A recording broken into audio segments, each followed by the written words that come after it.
নমস্কার, আমার বাংলা নিয়ে আমি অয়ন। সন্ধ্যে 7টায় প্রথমেই শুরু করব সন্দেশখালির যে ভাইরাল ভিডিও শনিবার, তার জেরে রাজ্য তোলপাড় রাজনীতি। আর সেই সন্দেশখালির ভিডিওকে গুরুত্ব দিতে নারাজ বিজেপি ভোট প্রচারে। অমিত শাহ আবার সন্দেশখালি নিয়ে আক্রমণ করলেন, পাল্টা তোপ মমতা বন্দ্যোপাধ্যায় অভিষেকের। संदेशखाली के अंदर इनके तृणमूल कांग्रेस के नेताओं ने धर्म के आधार पर हमारी सैकड़ों बहनों पर अत्याचार कर, ममता दीदी इसको पकड़ने को तैयार नहीं थी। हाई कोर्ट ने ऑर्डर करने पड़े, फिर भी जांच नहीं कर रही थी।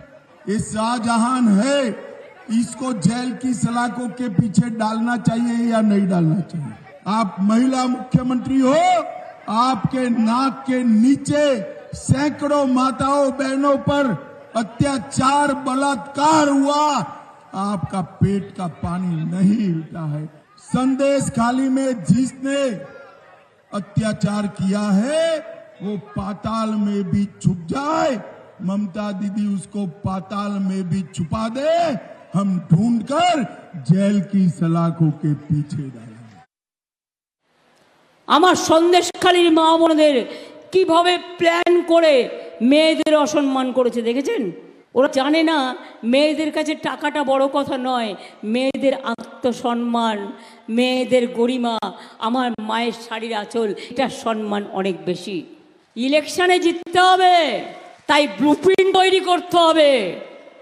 বলে না, বেশি বার বেরো না, ঝড়ে পড়ে যাবে।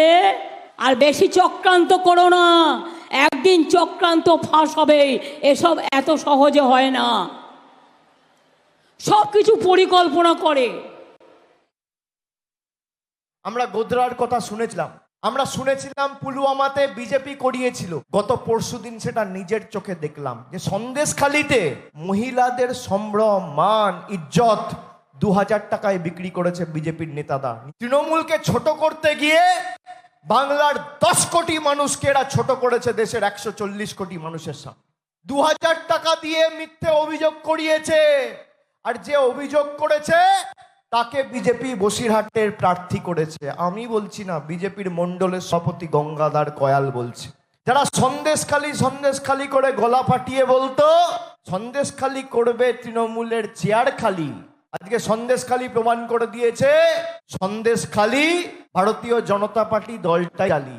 সন্দেশখালির সন্দেশ, বাংলা বিরোধীদের খেলা শেষ।